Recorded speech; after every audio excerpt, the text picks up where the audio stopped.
¿Qué tal? ¿Cómo están? Bienvenidos a esta edición de 26 Internacional. Hoy nos acompaña Enrique Romero y vamos a estar casi deshojando la margarita por el tema Brasil y cómo influye no solamente en Sudamérica, sino también a nivel mundial y a nivel americano. Así es que Jair Bolsonaro es el presidente electo del Brasil. E hizo una gran cantidad de promesas durante campaña. Ahora Bolsonaro está armando su gabinete, pero los objetivos que tiene Bolsonaro son claros, porque ahora está como acercándose un poco al centro. No quiere decir que haya renunciado a todo lo que él dijo en campaña, pero ahora es como que está empezando a surgir el Bolsonaro político, el negociador. ¿Vos lo ves así? ¿Qué tal, Manuel? ¿Cómo estás? Bueno, los objetivos de Bolsonaro no son claros porque nunca habló durante su campaña qué es lo que piensa hacer como presidente. Se limitó a decir Brasil por encima de todo, Dios por encima de todos. Fue una campaña de eslogans y tuvo mucha suerte en cierto sentido dentro de la desgracia del atentado que sufrió, que le permitió llamarse al silencio por recomendación médica. Esto le vino como anillo al dedo. La cuestión es que hoy los brasileros tienen un presidente electo y pocos saben qué es lo que va a hacer este nuevo presidente. Muy pocos lo saben. La realidad es que va a gobernar con un Congreso pero muy fraccionado. La representación partidaria dentro del Congreso brasileño abarca 30 partidos. 30 partidos y el PT sigue siendo fuerte. Metidos dentro del Congreso. Va a tener solamente 52 diputados de los 513 que son en la Cámara Baja. Es una porción muy baja. Y en la Cámara Alta, en el Senado, peor aún, solamente 4 senadores va a tener de los 81 que componen la Cámara Alta brasileña. Gobernar en estas condiciones es bastante difícil, pero tiene una ventaja dentro de ese sistema brasileño, porque si bien, como dije, el arco está compuesto por 30 partidos de diferentes extracciones, las corrientes de pensamiento y de defensa de los intereses dentro de ese Congreso se reducen a 3. Ellos las llaman las 3B largas, B, B, B. B de buey, B de Biblia y B de bala. Los de la B de buey son los que defienden los intereses de los sectores agrícolas ganaderos. Los de la B de Biblia, está muy claro, son los evangelistas, básicamente muy poderosos, y que gracias a ellos Bolsonaro acaba de consagrarse como el próximo presidente de Brasil. Y los de la B de bala son los defensores de la mano dura, los sectores militaristas, el sector industrial militar, que en Brasil también es muy fuerte, no nos olvidemos de eso. Entonces, dentro de esos 3 grupos de lobby o de presión o de intereses, Bolsonaro va a obtener muchos consensos. ¿Vos creés que puede llegar a cumplir sus promesas o solamente una parte de ellas? En lo que hace a mano dura contra la delincuencia, está claro que sí, está claro porque siendo él de extracción militar, teniendo el apoyo de los sectores militares, su propio vicepresidente es también un militar, está claro que... Creo que pondría en educación hasta un militar también, porque dice que va... de eso. Sí, se está hablando de eso, porque hasta le había ofrecido también justicia a Sergio Moro, o por lo menos en un tribunal muy importante, porque Sergio Moro lo llamó o le mandó una felicitación. Sí, y la esposa de Sergio Moro puso en su Instagram, feliz. Sí, sería un hallazgo, algo muy positivo para el gobierno, para el próximo gobierno brasileño, un Sergio Moro. Estamos hablando de Sergio Moro, de la Justicia, que después es el del juez Lavallato. Claro, Lavallato o Lavacoches, que encarceló, o la investigación permitió el encarcelamiento, la condena a 12 años de prisión de Lula da Silva. Sí, sí. No me atrevería yo a hacer comparaciones entre lo que sucedió en el Lava Jato en Brasil con Sergio Moro a la cabeza y lo que está sucediendo acá con los cuadernos, con un Bonadío a la cabeza. Esas comparaciones no las quiero hacer, ¿no? No, está bien. Porque Son países diferentes en ese aspecto. Son países diferentes en ese aspecto y nuestras investigaciones llevan el ritmo de la justicia argentina, que es lenta. Muy lento. Es lento. Pues sabés que la justicia, cuando es lenta, no es justicia, se dice. Bueno, pero decía que el caso de Bolsonaro, en el tema de educación, decía de volver a la educación cívica y a la educación moral. Pero el hecho es que muchos se preguntan cómo una persona como Bolsonaro, que tenía las actitudes que tenía, llegó a gobernar. Y es muy simple. Hubo unas cuantas razones, pero sobre todo no es corrupto. Dicen, es medio bruto, dice las cosas así, como Trump también, pero no se le encontró nada de corrupción. Tuvo una forma de vida constante. No es un millonario. No es millonario. Sí, no es un millonario que llega al poder como últimamente. Y nunca tuvo acusación llegando de ningún tipo, ni nada. Por eso la gente lo decidió votar. Por ejemplo, decían que entre varones y mujeres estaban... No, que entre... Sí, más o menos. Que los que verdaderamente decidieron por Bolsonaro fueron el factor masculino que votaron por él y sobre todo los evangelistas, que a los que Bolsonaro le debe absolutamente todo. Bueno, es el factor clave, la Iglesia evangelista, más que nada, la Iglesia Universal del Reino de Dios, cuya cabeza allá en Brasil es Edir Macedo, el apoyo recibido por parte de esa iglesia y de las demás congregaciones evangelistas que existen en Brasil, pero la más fuerte es esa. Edir Macedo es uno de los hombres más ricos de Brasil, es uno de los hombres más poderosos de Brasil, es el propietario de la cadena Record, es la segunda cadena de tele, la primera es la red de Globo, la segunda es Record, y es un multimedia, abarca radios en todo el país, canales de televisión, medios gráficos, y con ese poder mediático es muy fácil convencer a la gente de muchas cosas, para bien o para mal. Está claro que si estamos hablando de iglesias evangélicas, hablamos de ciertos valores religiosos que pregonan esas iglesias. Pero hay un detalle muy importante que va a ayudar a entender mucho los porqués. Jair Bolsonaro, así se llama de nacimiento, fue bautizado en la fe de las iglesias evangelistas, en esta especialmente la Universal del Reino de Dios, en el 2016 en un viaje que hizo a Israel para bautizarse en el río Jordán por uno de los principales obispos de esta iglesia, y a partir de ahí adoptó la fe evangélica.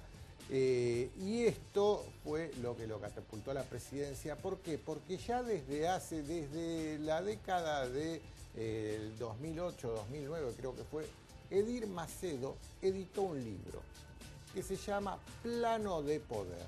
Ese libro, Plano de Poder, es el equivalente al Mein Kampf que escribió Adolf Hitler para llegar al poder en Alemania. Es el equivalente, es un libro en donde se mezcla fanatismo religioso con política y claramente en el libro dicen cuál es el camino que van a elegir los evangelistas para llegar al poder político.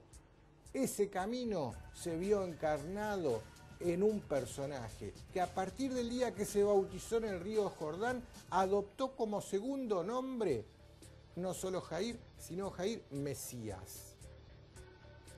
Acá está todo muy claro ya. Claro, porque también vos sabés que durante la campaña había dicho que, ya que mencionás el río Jordán, que la embajada de Brasil ya se va a pasar también a la capital, ¿no? Jerusalén. La van a pasar desde Tel Aviv a Jerusalén, igual como hizo los Estados Unidos y como hicieron otros países también, que están de a poco pasando sus legaciones diplomáticas a la Ciudad Santa, ¿no? Sí, bueno, y esto también se entiende un poco en el marco de, básicamente, el apoyo que recibió para llegar al gobierno, al poder, fue el de la iglesia, el de las iglesias evangélicas. Las iglesias evangélicas en su liturgia, en sus misas, son netamente sionistas en los conceptos de que sostienen a Israel como el pueblo elegido de Dios. Y hay que aclarar un punto acá antes de meternos en este detalle. No todo judío es sionista y no todo sionista es judío. Y en este caso hay sionistas que son evangélicos porque sostienen esta supremacía del pueblo de Israel como pueblo elegido de Dios por sobre los demás pueblos de la tierra. Y esto va a marcar también muy claras cuáles van a ser las relaciones entre el nuevo gobierno de Brasil y el Estado de Israel. No por nada, dentro de los 3 primeros destinos en todo el mundo que está eligiendo Jair Bolsonaro para establecer relaciones desde el nuevo gobierno, una es el Estado de Israel, el otro es nuestra transandina República de Chile y el otro son los Estados Unidos. Hablando de relaciones, ese es un buen punto. Pablo Guedes va a ser el ministro de Economía. Aparentemente todas las fichas están puestas en él. Y aquí creo que se mal informó cuando dijo, bueno, Pablo Guedes se disculpó por no considerar a Argentina y el Mercosur. Creo que nosotros en nuestro especial, y yo lo había dicho, el Mercosur no existe hace mucho tiempo. Es decir, y entonces algunos se ofendieron porque por ahí no tomaba a Argentina como el socio predilecto que siempre fue. Y es el eterno problema que tenemos aquí en Argentina. No sé si todos, pero vamos a decir que es la generalidad. Nosotros nos miramos al espejo y queremos que la imagen del espejo sea la que nosotros tenemos de nosotros. Y el problema no es el espejo, el problema somos nosotros. Por eso Guedes va a ir a Chile, pero hay razones por las cuales Guedes va a ir a Chile. Pablo Guedes lo dijo sin anestesia. La Argentina ni el Mercosur van a ser una prioridad del nuevo gobierno. Sí, después salió a disculparse porque las repercusiones que tuvo acá fueron muy negativas. Se me hizo acordar al presidente Valle cuando dijo otra gran verdad también. Sí, exactamente. Pero, ¿por qué va a Chile?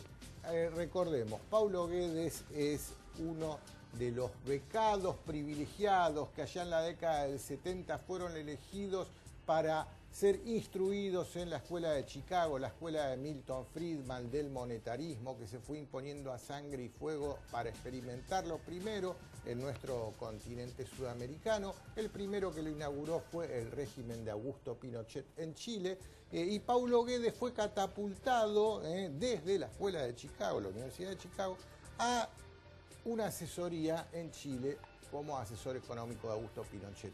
Y evidentemente lo que se inauguró en aquella época es lo que hoy se está viendo en Chile en cierto sentido, y será que lo está llevando el propio Paulo Guedes a Chile, a Jair Bolsonaro, para mostrarle cómo es lo que habría que hacer en lo económico. Está claro que uno de los principales objetivos que plantea es la privatización del sistema jubilatorio. Chile es uno de los pocos países que logró que el sistema jubilatorio privado funcione a duras penas. Los chilenos se quejan muchísimo de cómo su sistema jubilatorio, pero está claro que es privado. Acá fue un rotundo fracaso. Cierto, pero además vos sabés que el sistema jubilatorio, sea como fuere, tiene graves problemas en todas partes del mundo, porque los números no cierran. Es decir, cuando se formó, por lo menos hasta lo que yo sé, cuando se creó el sistema jubilatorio que se creó en Alemania, se lo creó para una cierta edad a la cual nadie llegaba, por lo tanto siempre daba superávit el sistema jubilatorio, hasta que la ciencia hizo que la gente viviera más tiempo. Entonces ya el dinero, la caja jubilatoria, a la que ningún gobierno resiste la tentación de meter la mano, porque es dinero fresco, el dinero de los jubilados, ese dinero se supone que no se tiene que tocar. Sí. Se supone que no se tiene que tocar, entonces por esa desidia de los gobernantes y desconfianza de los aportantes, que muchos gobiernos se empecinan en llamarnos contribuyentes, cuando en realidad contribuimos pero con esto en la cabeza, y la plata desaparece, hace que el sistema colapse. Sí. Ahora, el tema es que Trump, también ya que estamos hablando de relaciones y ese juego del TEC que a tanto nos gusta, a vos y a mí, Trump tiene un gran aliado en Sudamérica, como es el caso de Bolsonaro, porque vos sabés que había cierto rum que en realidad Trump quería hacer algo con Venezuela y Bolsonaro le dijo, en realidad nosotros no nos vamos a meter militarmente en ese tema, por lo menos por ahora, Sí. Así que hay que ver cómo termina el diseño del tablero geopolítico del año 2019. Son muchas las fichas, ya que vamos al ejemplo de un tablero del TEC, son muchas las fichas que se están reagrupando en nuestro continente sudamericano, muchas. Y son poderes por arriba los que están colocando esas fichitas. No nos olvidemos también ahora la industria armamentista que va a empezar a desarrollar Brasil. Ya hay compañías transnacionales que han dicho que van a ir a instalar plantas de producción de armas en Brasil, y no nos olvidemos también que Brasil per se hoy es un importante productor de armas. Sí, de aviación también, tiene licencias de distintos países europeos. Sí. Hablando de países europeos, mal Merkel, ¿eh? Mal. La otra vez creo que le había dicho Auf Wiedersehen, y ahora es adiós. Sí. Le fue mal en Baviera, peor en Hesse, y ahora dice, bueno, no voy a repetir mandato, 18 años como canciller. Sí. Te digo que Varsovia y otros países están felices, sí. y otros partidos políticos de distintos países también están felices. Me llama la atención que un líder del peso que tiene Merkel, porque si bien le fue mal en contiendas electorales, negoció bien muchas no ha perdido cosas. El peso que tiene como líder europeo. No. Y llama la atención que haga esta proclama de renuncia con tanta anticipación. Sí, este será mi último mandato como canciller. Tanto es así que hasta llamó a Mariano Rajoy, el ex primer ministro español, para preguntarle y hablar entre ellos cómo fue. Tenían muy buen trato ambos, ¿no? Cómo fue el hecho de él haber dejado la política con una moción de censura llevada a cabo por el PSOE, que permitió que Rodríguez Zapatero II, alias Pedro Sánchez, sí. Desde mi punto de vista un inepto pero con ganas, sea ahora primer ministro del Reino de España. Sí. Pero Merkel habló con Rajoy justamente sobre ese tema. ¿Y qué se dijeron? Es secreto. Es secreto. Pero bueno, son las cuestiones que le rondan en la cabeza a quienes están acostumbrados a lo largo de una etapa importante de su vida a ejercer el poder, ser de las personas más influyentes y más peso en el mundo, empezar. ¿Y cómo es la vida después de? Claro, se quiebra el eje Berlín-París. Bueno, este eje Berlín-París, es importante que menciones esto, porque a mí siempre me hizo run en la cabeza esta idea de lo que es la geopolítica europea, y no hay dudas que el motor industrial de Europa es Alemania, no hay dudas de eso. El país económicamente más fuerte, con el mayor peso en la moneda. Porque bueno, el marco alemán es el euro. Muchos dicen eso, sí, exactamente. Yo también te lo digo. Pero a nivel motor industrial no hay dudas, Alemania es el motor de Europa. Pero a nivel motor geopolítico no.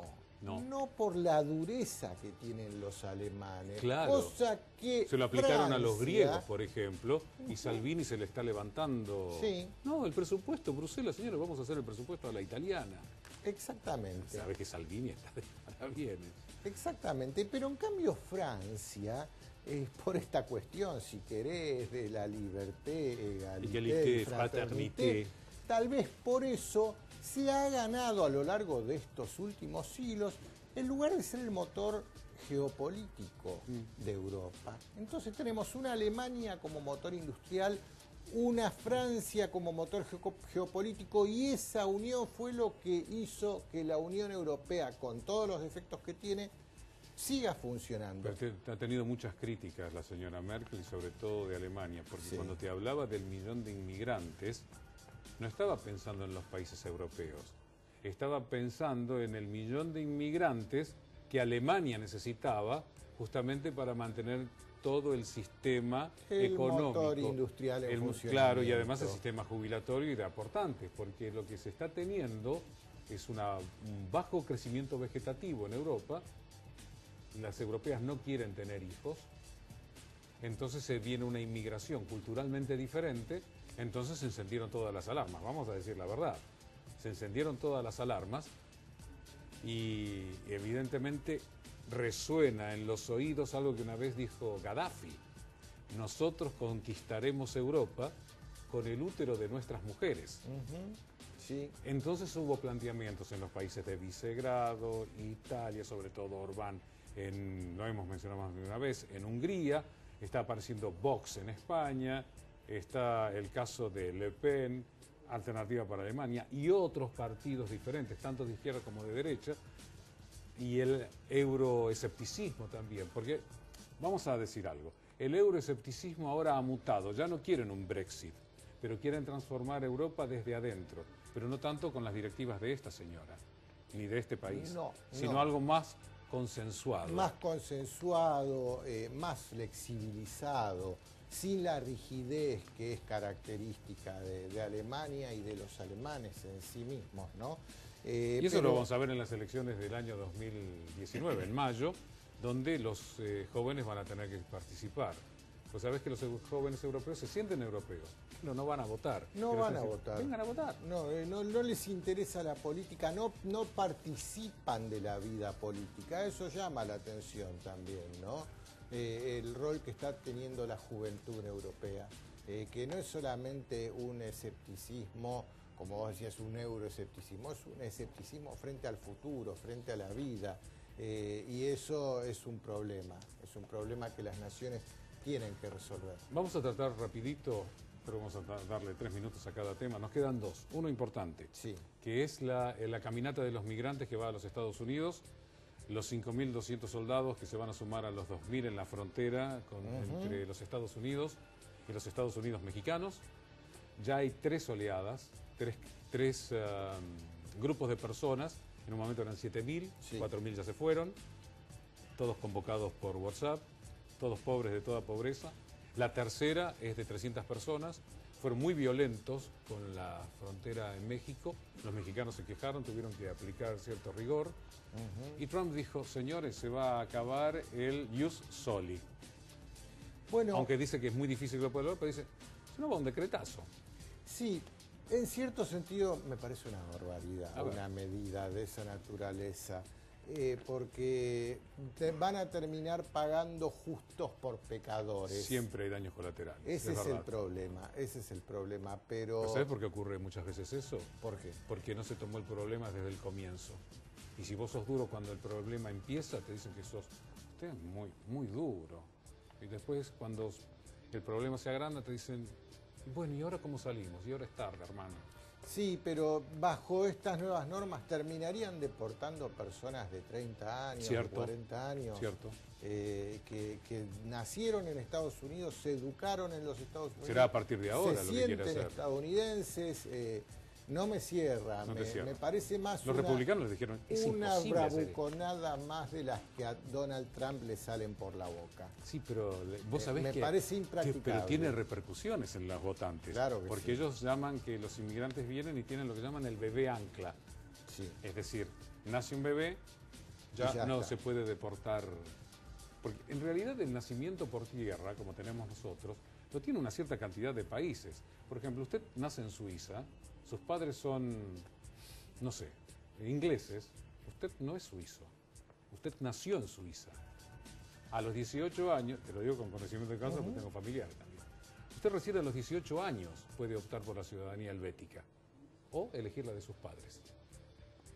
Así que, viste que cambia, sí. En España también. Sí. Vos nacés pero no sos. No, pero bueno, también en España es otro tema. Nacés acá y tus abuelos vinieron pero hace un siglo circunstancias distintas. Y te terminan dando la ciudadanía española. Claro, pero vos sabés que acá se usa el derecho de suelo porque nosotros al ser países jóvenes necesitamos población. Los países viejos se quieren conservar como están. Yo no sé cómo le va a resultar a Trump, pero no me puedo quejar porque titulares me da siempre. Sí, no hay dudas de esto, pero es verdad, es un tema muy complejo de abordar. Hay que evaluar muchos aspectos, hay que evaluar la densidad poblacional que tengan los países. Un país como la Argentina, bienvenida sea la inmigración. Claro. Si lo que necesitamos tenemos un territorio que venga a trabajar. Exactamente. Muchos se quejan acá en la Argentina, por ejemplo, de la inmigración boliviana. Pero los que se quejan saben que si los bolivianos un día se levantaran y se volvieran a Bolivia, nos quedamos sin verduras. No podemos comer una ensalada durante 2 años. Porque ellos ocuparon el lugar que habían dejado en las chacras los portugueses. Y ellos lo tomaron. No conozco ningún boliviano que no sepa hacer otra cosa que trabajar. Claro. No lo conozco. Jugamos al TEC. OTAN, Rusia. Ya no más el Pacto de Varsovia, pero más o menos. Bueno. ¿Viste en Noruega? El blanco del ataque. Con un enemigo que sería... Sí. Los rusos dicen que enemigos somos nosotros, ¿no? Sí. Y ahora le van a plantar otra maniobras ahora rusas, también en la zona cercana a Noruega. Sí, ¿Qué hacemos? Si lo vamos a hablar en términos de text, esto ya sería el reagrupamiento final. Porque se van juntando todas las fichas de un lado y todas las fichas del otro lado. 50.000 hombres. ¿Cómo termina esto? Para mí... ¿Cómo termina? Para mí esto ya es una sensación personal. No es nada que entre Donald Trump y Vladimir Putin no hayan arreglado antes por teléfono. Y no te olvides, el 11 del 11, 11-11, se van a juntar Donald Trump y Vladimir Putin. ¿Qué va a pasar a partir de ese día? No lo sé. Pero ese día va a marcar una inflexión en los movimientos finales de este tablero geopolítico. Y después van a venir acá a Buenos Aires y van a volver a estar juntos aquí en Buenos Aires. Cierto. Tengamos en cuenta esos detalles. Y no tenemos la bola de cristal, no sabemos qué va a pasar. Sí sabemos que esas fechas van a marcar hitos. El 11 del 11 y la reunión en Buenos Aires. Es decir, que esto lo hacen para mantenernos ocupados. Te agradezco mucho, Enrique, vamos a estar al tanto de eso. Hasta aquí, nuestras opiniones con nuestro fundamento. En su casa, las suyas. Hasta nuestro próximo encuentro.